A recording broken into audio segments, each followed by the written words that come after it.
I'm gonna play a video for you guys. It's a 2 minutes long video, so please watch that video, and as you watch the video, drop your thoughts, drop your reactions, however you feel, guys. Please go ahead and drop it all down in the comment section below, and then I will come back immediately to analyze that video, because when I saw that video I was pissed. Ikoyi is the choice area of residence for the affluent in Lagos.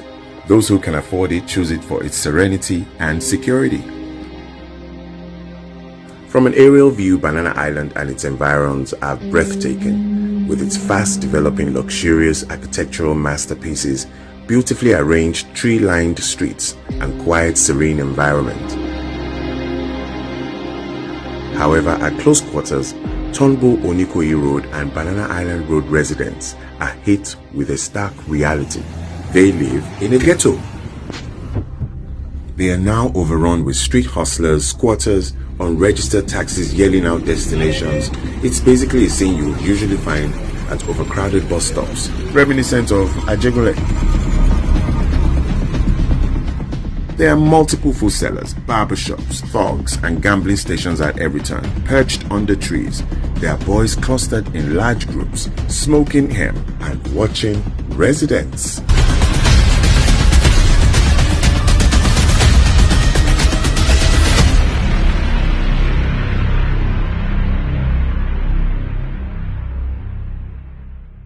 That video dropped on Twitter 2 nights ago. Yeah, 2 nights ago. And it came with the hashtag secure Ikoyi. Now, it wasn't even the video that attracted me first. It was actually the hashtag secure Ikoyi. So when I saw it, I panicked, because I thought, oh, maybe something is going on. What's going on there? Is there an invasion of some sort? You know, is there any acts of criminality? What was going on? So out of curiosity, I clicked on the video and I watched it. And my first reaction, guys, I put it down there on Twitter. I said, the narrator, whoever even came up with the idea to put together that video, the editor, the videographer, all of them, they are mad. That was my first reaction. Guys, I was really irritated, because guys, I had to rewatch the video, and for me, it reeked of fascism, or how do you want to put it? You know, like the narrator was subliminally pushing strongly against the poor of Lagos converging in Ikoyi, that is Ikoyi Banana Island Parkview Estate in Ikoyi, that's supposed to be one of the most secure areas in Lagos or in Nigeria as a whole. And so I had to rewatch that video. In fact, I watched that video over and over again, about 4 times, because I really needed to understand the rationale behind a group of persons coming together to create that kind of video, and then create a hashtag to push forward an agenda that says that the poor of Lagos do not have any business or do not have any right existing in Ikoyi or even Banana Island. Now, a lot of you watching this video might be wondering, what is the big deal, you know, about Ikoyi? Now, if you don't know, Ikoyi is one of the most expensive environments in Nigeria. I've not been around the whole 37 states of Nigeria, but this is what I know, you know, according to statistics from real estate agents. So Ikoyi is so expensive, and it is within Ikoyi that we have other estates such as Parkview Estate and the notorious Banana Island. I call it notorious because it is well known for housing the richest of the rich, the elites of this society. If you are not wealthy, I'm not talking about just reaching some millions, if you're not very wealthy, then you might not be able to afford owning a property in Banana Island. So the properties inside Ikoyi is quite different from the properties inside that Banana Island estate. Banana Island estate is very expensive. So that is the major concern of whoever put together that video. Their concern is that the choicest environment of Lagos State, Nigeria, is being overcrowded by poor people, in quotes. Because guys, I noticed a number of things in that video, which I'm going to be talking about anyways, because I was watching the video and I was jotting down a lot of points. And the part that really got me was the part the narrator said that Ikoyi is under siege. So I asked myself, why is Ikoyi under siege?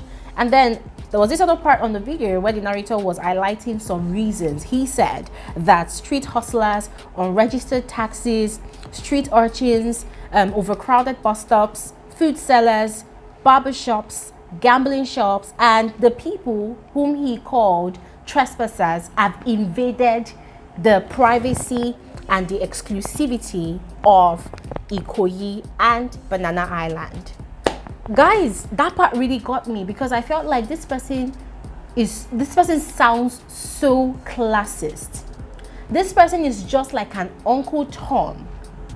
It was just so ridiculous. Frankly, guys, if you move around Lagos, Nigeria, all those things that the narrator complained about that is a hazard to the residents of Ikoyi, guys, that is the order of the day in Lagos. Even Lekki, that people are saying, oh, Lekki is a residential area, guys, come to Lekki these days.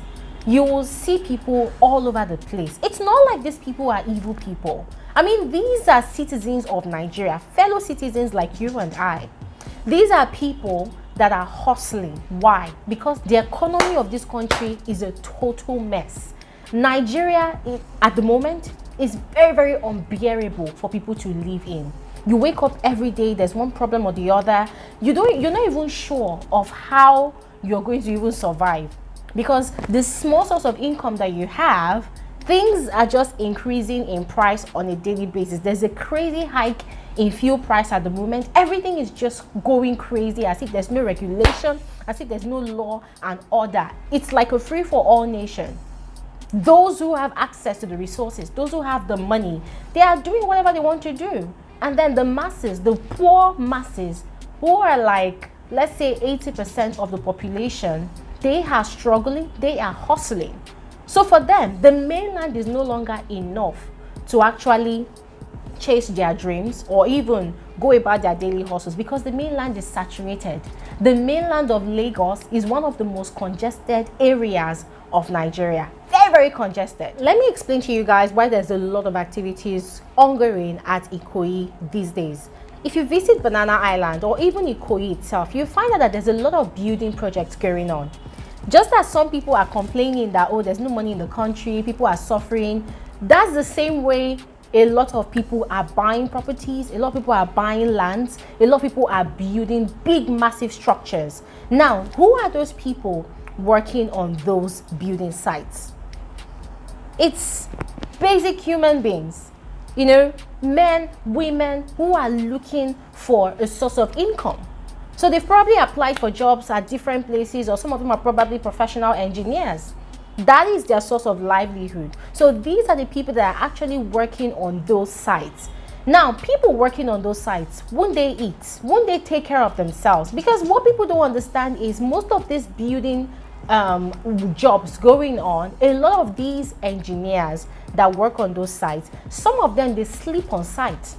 Why? Because a lot of them, they live on the far areas of the mainland, like Ikorodu, K2. So imagine the distance, you know, between Ikorodu and Ikoyi. You are a laborer, you are a menial job seeker, and you now started working on a site, a construction site, and how much are they paying you per day? They are paying you 1,000 naira per day. Miserable 1,000 naira per day. So the transportation fare, you know, from Ikoyi to Ikorodu, guys, that 1,000 naira some days might not even take any human being, you know, to their homes. So what do these people do? These laborers, most of them, they sleep on the construction site, and then they work from Monday through to Saturday, and then on Sunday is the only day that they go home to their families, and then on Monday they come back again. Some of them even come back that Sunday evening. Why? Because Monday morning traffic in Lagos is traffic from hell. Now, another thing to also consider is Ikoyi is a very, very expensive environment. I mean, the last time I went to Ikoyi, I realized that Ikoyi does not really have a lot of supermarkets like Victoria Island or even Lekki, you know. So Ikoyi is very, very exclusive, and you don't have the regular mama put restaurant. You don't have the regular, you know, small buka where you can buy food of 100 naira, 200 naira to eat. And these laborers, with what they are earning, it is nothing to write home about. So how do you expect a laborer that has to work from morning till evening, and then you come and pay the person one miserable 1,000 naira? How do you expect that person to go and use that 1,000 naira to go and eat in a very, very high class restaurant? You can't even buy food for 1,000 naira from any classy restaurant on the island of Lagos. So what's the option?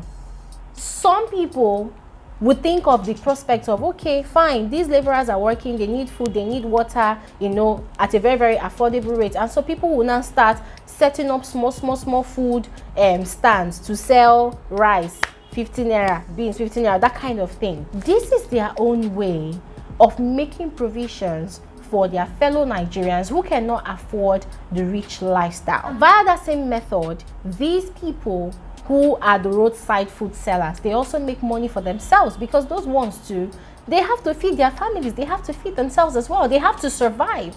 So the order of the day in Nigeria is feeding from hand to mouth. What your hand finds to do, that is what your mouth will eat. The day that your hand does not find anything to do, you stay hungry, except you find a messiah that's going to come to your rescue and help you.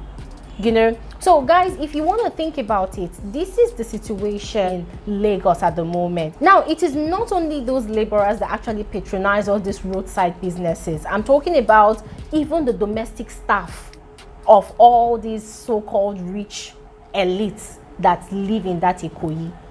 How much do they pay their domestic staff? Like, guys, let's be realistic. How much do they pay their domestic staff? How much do they pay their security men? How much do they pay their drivers? How much do they pay their cleaners? How much do they pay their nannies?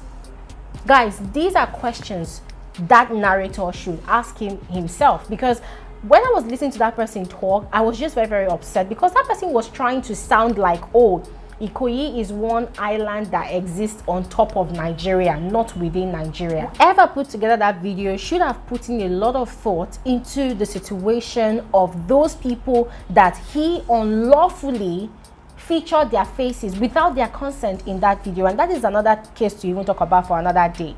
I mean, that person just unlawfully profiled individuals in that video. These are young men, these are young boys. We don't know the reason why they are on the streets. You think if they had a choice, they would be on the streets? You know, you just unlawfully put their faces fully on that video, and then you make a lot of, you know, criminal remarks about them. Oh, they are trespassers, they are intruders, they are invaders. Ikoyi is under siege, as if Ikoyi is another country entirely different from Nigeria. If that person had invested a lot of that resources that they used in creating that video into showcasing the reality of Nigeria, the plight of Nigeria, the unbalanced system of Nigeria where the rich gets richer and the poor gets poorer, then trust me guys, I'm sure that a lot of youths that utilize social media would have pushed forward that kind of video.